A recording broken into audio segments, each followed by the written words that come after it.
Hey, what's up, everybody? It's Kellen here from Start Your Systems, and welcome back to Monster Energy Supercross 4, the official video game, where today we're talking about the brand new two-stroke DLC just added to the game here. I know it sounds like April Fool's because it's April 1st, but it is literally not. I promise you, $9.99 in the Steam Store, PlayStation Network, whatever, Xbox Marketplace. And yeah, two-stroke DLC. It is only the 250/450 class. They don't have 125s, it looks like, added to the game yet, but it comes with the KTM 250SX, the YZ250, the CR250R, the Husqvarna TC250, and the Suzuki RM250. And as you can obviously tell, KTM and Husqvarna, the only two, Yamaha too, I'm sorry, those three brands are still making two-strokes, so the Suzuki and the Honda are older models. This looks like it's somewhere in that 2002 2000 to 2004 5-ish era CR250 two-stroke, and then this one obviously is kind of around that same area. 2001 to 2005 I think was about what this model looked like. That rear fender maybe a little bit lower than it should be with where the seat's sitting, but both look like they're pretty good models. I'm excited to ride this one because I have a 2002 250 CR two-stroke, so looking forward to riding on this one. I think my preset is currently set to this Yamaha, so I'm going to leave it on this one to make sure. But we're going to go ahead and ride these around a little bit. I'm going to start kind of each segment of me riding them so you guys can hear the bikes, and then I'll break in and talk about what they feel like.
All right, so Yamaha two-stroke, man, these bikes I think sound pretty dang good. They have like a little bit more of like too high-pitched of a whine at the high rev, but the low revs, they sound really cool. They've kind of got that really cool like spool-up sound when you're coming out of a corner and you don't clutch right, and it kind of goes like that a lot.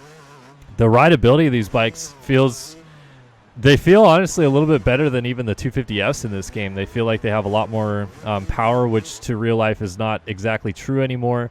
And kind of like straight up, this is just the stock bike. I haven't put any components or anything on it, which I don't think you actually can, but still, it's just really cool that like right from the get-go, these bikes actually feel pretty good and feel like you can actually hit the jumps and attack a Supercross track and not feel, I guess, kind of hindered by the lack of power that these bikes have now, which is really why nobody in real life rides two-strokes in Supercross. You know, there's a couple guys that give it a go for fun and whatnot, but you know, the four-strokes, they just have so much power, so much torque, so much usability within their range of power as well. And the two-strokes have, you know, they've always been very like kind of finicky and harder to ride, which is why a lot of people, you know, say, I wish two-strokes would come back because this is the peak of the motorsports for, you know, dirt bike racing. And the two-strokes are definitely like harder bikes to actually ride. Maybe not as hard in terms of they're not too powerful and they're going to rip your arms off and stuff like that, but to keep it in the right range of RPM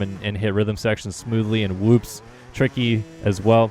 A lot of people want those two-strokes to come back, but hey, we get it in a video game, and straight up I think that this is just really cool. I don't believe we've had the two-strokes available for you know, riding in the Supercross games yet. We've had it in the MXGP games, but to feel what these bikes feel like on a Supercross track is a entirely different beast, and I feel like they've done a really good job with the feeling, the power delivery, everything on these bikes. curious to feel what the other bikes feel like, obviously, but so far very, very impressed with the feel, playability, and everything like that of this Yamaha. So let's go ahead and move on to our next bike, which I think what I'm going to do next is going to be we'll do the KTM next.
All right, so you can definitely hear the KTM has a little bit of a different noise to it. I would say it's even more high-pitched than the Yamaha. It just sounds a little bit more kind of nasally, whiny, whatever you want to call it. It's not that bad, though. I still feel like it's got a good sound to it. I would prefer the Yamaha sound to this. But similar to the Yamaha, I feel like the power delivery is very smooth. As a stock setting, I feel like I haven't, not playing with the bike at all. I still feel like it's, you pick it up and you feel pretty much, like I said, you're almost just riding like a stock 450 in a sense. Doesn't feel like a 250 at all. It feels like there's a lot more power. One thing I don't love about these bikes that I can already tell, though, is because they do kind of ride like a 4-stroke in the sense that like it feels like there's engine braking, so it doesn't just kind of roll into a corner like it would in real life without having to obviously get hard on the brakes. Like if I just let off, it'll roll pretty good into a corner. Like I had to get on the brakes a little bit later there, but the 4-strokes, the engine braking is gnarly. You can just like shift down to first and it'll just come to a stop. These bikes, they can do that for sure, but it's much more of a in real life it's much more of a kind of roll off the power. It doesn't have as much torque and roll back, so you definitely have to ride it a little bit more. I think just kind of like straight up, using your brakes a lot more and carrying your momentum and things like that. So it doesn't really have that feel. It feels a little bit more like a 4-stroke for sure, but I still don't feel like it's all that bad of a feel. It just doesn't feel completely authentic to what you expect out of a 2-stroke. And obviously, like the big plus side that everybody wants with a 2-stroke is the sound, the looks of the bikes. Personally, the KTM and Husqvarna, I don't think, they don't really look any different than the regular 4-strokes that they offer. And the silencer on both of them are gigantic. The Yamaha silencer looks a little bit more like your regular 2-stroke silencer, but I think, in Europe there's a lot more sound regulations than in the US most of the time. And because of that, the silencers that they have to run on these 2-strokes are usually quite large. And I don't personally like that look for a 2-stroke. It just feels very non-authentic to me. Because obviously out here, for more power delivery and for everything like that, you don't run a huge silencer on these bikes usually. If anything, you run a shorty pipe or something even smaller so that you get, a little bit more just kind of usable power out of the 2-stroke and stuff like that. So looks-wise, it doesn't look that great. You can't mess with the exhaust pipes on the bikes at all either, so it's just a completely stock setup that comes with the bike. But, yeah, I think that I'm happy with the KTM, happy with the Yamaha. So now I want to take a look at the Honda. Let's give it a go.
well, I apologize for crashing 3 times. That was a little over the top. But the Honda power seems unlike the other 2 bikes in that it feels like it's either on or off, and you can almost hear it in the revs of the bike.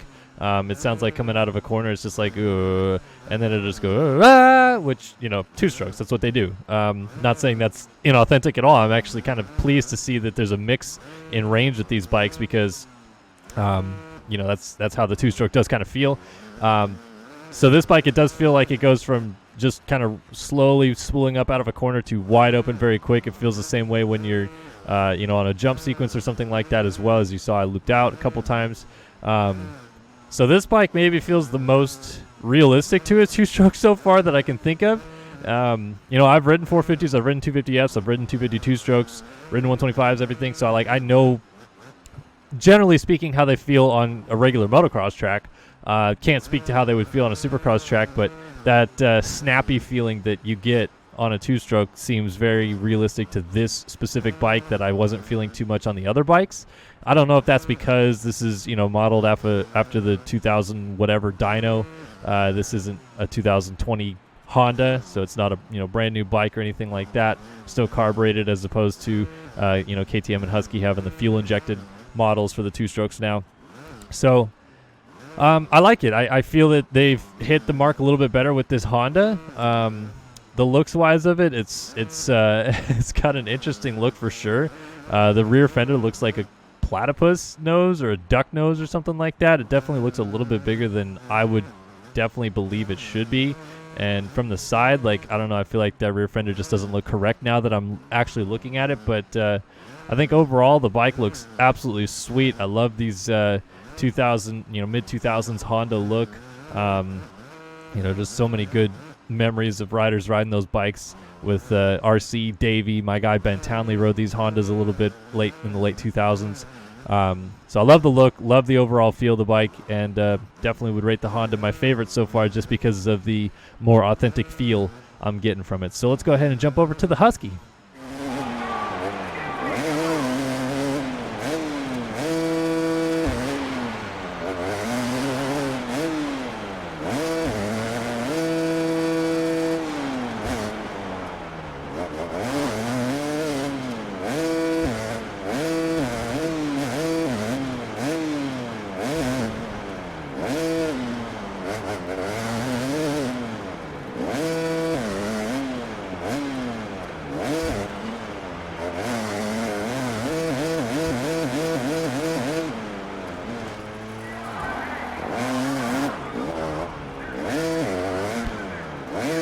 All right, I'm only going to take a half a lap with the sound on this one just because it's a KTM. I mean, we know that Husqvarna and Gas, which is not in this game but will be probably in the next one and is in MXGP, they're a white and red KTM, for lack of a better word. There's a couple different minute changes on both bikes in real life that they've developed. I mean, the Gas not so much. It's basically a KTM at this point still, but there's a couple changes the Husky's gone through since it became a KTM branded motorcycle basically back in 2015, and it sounds and rides exactly like the KTM 250 in this game, in my opinion. The sound, it still has that kind of high-pitched whine. The power delivery feels a lot smoother than the Honda, but it still just feels just like the KTM. It sounds like the KTM, rides like the KTM, and it's a white KTM. But I like the feel of it. Like I said, I mean, the KTM I thought felt good. I still like the Honda feeling just better, for the authentic side of it, but bike feels good. Obviously, if you're a Husqvarna fan and you maybe have a Husky 2-stroke in real life, this is obviously going to be a big plus for you. But yeah, not much more to say other than that. In fact, I don't think I'm going to spend much more time talking about it because I want to talk about the Suzuki coming up here. But yeah, there's the Husky 2-stroke, and let's move on to the Zook.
All right, so yeah, Suzuki and Honda definitely are my two favorite bikes out of this pack for sure. Aside from the looks, the feeling, it's just, I feel they are the best, two-strokes in this pack. Just rideability-wise, they feel exactly like, not exactly like, there's still some glaring problems, but they feel more like what you'd expect a two-stroke to feel like and sound like.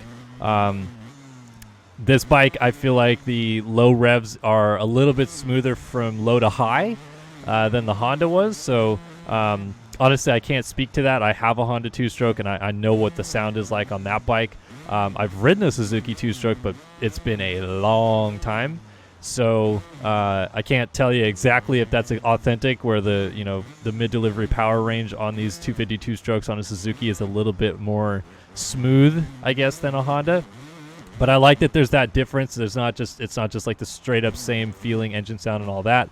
I feel like this sound is good. I wouldn't say it's my favorite of all the bikes that we've ridden on, but I still feel like overall the authentic experience of it's a little bit better. The look of it is still a little funky to me. I feel like that rear fender needs to be pointed up just a tiny bit more. Like, I feel like it's just a sad rear fender coming down a little bit, which isn't too dissimilar to kind of what bikes used to do back in the day anyway. I feel like these, specifically like 90s to early 2000s two-strokes always seem to have fenders that could never not flap around or flap down. So I guess that's not completely weird or different, but this one just being stuck down all the time does feel a little bit weird. But that rear fender is just a literal duck beak. Looks kind of funny to me. But anyway, yeah, like I feel like this bike feels good. I love the Honda. I love this bike. I feel like of those two bikes, I'm going to probably ride these both quite a bit compared to the other bikes. And maybe even going to start trying to ride these in like hardcore mode to make that series a little bit more interesting than riding the stock 450s. So we'll see how that goes. But yeah, two-stroke DLC, $9.99 US on Steam, Xbox Marketplace, PlayStation Store, etc. So go check it out for yourself. If you're a two-stroke fanatic, I would highly recommend it. Even if you're not, I still feel like this is something that you can enjoy getting online, racing your buddies with and stuff like that. And it's always cool to have. It honestly makes me want to host a two-stroke Supercross national, whatever you want to call it, with a bunch of buddies and stuff like that. Sounds kind of like a fun idea to do a little two-stroke action. But yeah, hopefully you guys enjoyed this video. Hopefully you got a little bit more insight to the DLC, kind of saw what you wanted to see out of the DLC. I can go first person real quick here so you can just listen to the bike in first person, I guess.